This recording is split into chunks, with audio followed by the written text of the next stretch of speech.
প্রথমেই যারা দুর্ঘটনাগ্রস্ত হয়েছে তাদের প্রতি আমাদের সহানুভূতি জানাচ্ছি। যারা দুজন মারা গেছেন তাদের পরিবারের প্রতি সহানুভূতি। দুর্ঘটনা তো দুর্ঘটনাই, এই দুর্ঘটনা অনভিপ্রেত।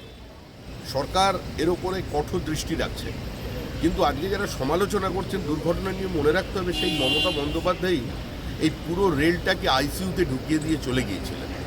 এটা আমার কথা নয়, এটা তার দলের যিনি মন্ত্রী হয়েছিলেন তিনি করেছিলেন। তার পরবর্তীকালে তাকে সরিয়ে মুকুল রায়কে আনা হয়েছিল, তিনি কি করেছিলেন সকলেরই জানা। তাই ঘোষণা সর্বস্ব তৃণমূলের যে রেল মন্ত্রক পরিচালনা তারও কিন্তু খেসারত আজকে দিতে হচ্ছে। আর আজকে এই রেলের ট্র্যাকগুলো ঠিক করবার জন্য বর্তমানের সরকার চেষ্টা করছে। দুর্ঘটনা হয়েছে দুর্ভাগ্যজনক, সরকার দায় এড়াবে না, সরকার এদের পাশে থাকবে।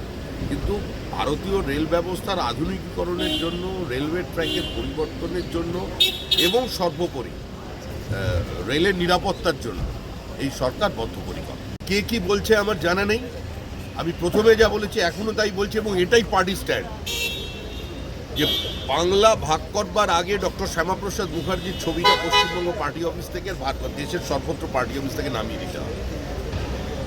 ইট ইজ আওয়ার বেবি, এটা শ্যামাপ্রসাদের শিশু, শ্যামাপ্রসাদের জন্মদাতা।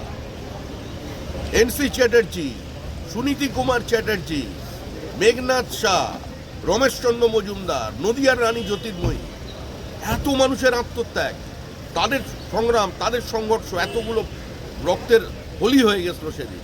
তার উপরে দাঁড়িয়ে পশ্চিমবঙ্গ তৈরি হয়েছে। সেই পশ্চিমবঙ্গ ভাগ করবে বিজেপি। এটাই পার্টির অবস্থান এবং এটাই পার্টির শেষ অবস্থান। এর বাইরে যদি কোনো কথা হয় সেগুলো বিচ্যুতি।